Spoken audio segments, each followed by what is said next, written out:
السلام علیکم ورحمۃ اللہ وبرکاتہ۔ ہم نماز میں سورہ فاتحہ لازمی پڑھتے ہیں، اور اگر ہم صرف سورہ فاتحہ پر نظر ڈالیں تو ہمیں پتہ چلے گا کہ ہم اس میں بہت ساری غلطیاں کرتے ہیں اور ترجمہ کیا سے کیا ہو جاتا ہے اس کی وجہ سے۔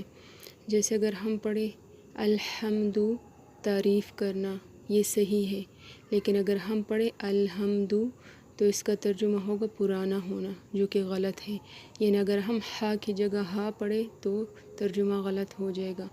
پھر اگر ہم پڑھیں رب العالمین تو یہ ہے سارے جہان کا پالنے والا یا سارے جہانوں کا پالنے والا، یہ صحیح ہے۔ لیکن اگر ہم عین کی جگہ حمزہ پڑھ اور ہم پڑھیں رب العالمین تو یہ ہوگا دکھ دینے والوں کا پالنے والا، جو کہ غلط ہے۔ پھر اگر ہم پڑھیں نعبد، عین اگر ہم پڑھیں تو اس کا مطلب ہوگا ہم تیری عبادت کرتے ہیں، یہ صحیح ہے۔ لیکن اگر ہم عین کی جگہ حمزہ پڑھیں اور ہم پڑھیں کہ نعبد تو اس کا ترجمہ ہوگا ہم جنگلی بنتے ہیں، جو کہ غلط ہے۔ پھر اگر ہم کہیں نستعین، ہم تجھ سے مدد چاہتے ہیں، یہ صحیح جملہ ہوگا۔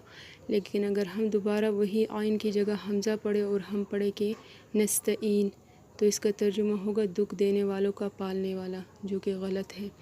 پھر اگر ہم پڑھیں انعمت علیہم، جن پر تو نے احسان کیا، یہ صحیح ہے۔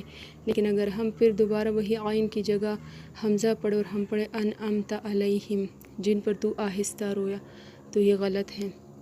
پھر اگر ہم پڑھیں ولدالین، بہہ کے ہو کے راستے مت چلا، تو یہ صحیح ہے۔ لیکن اگر ہم پڑھیں دودھ کی جگہ ہم دال پڑھیں اور ہم پڑھیں ولدالین، راستہ بتانے والوں کے راستے مت چلا، تو اس سے جو ہے سورہ فاتحہ میں ہم دیکھیں تو ہماری کتنی غلطیاں ہو جاتی ہیں اور ترجمہ بدل جاتا ہے اس کی وجہ سے۔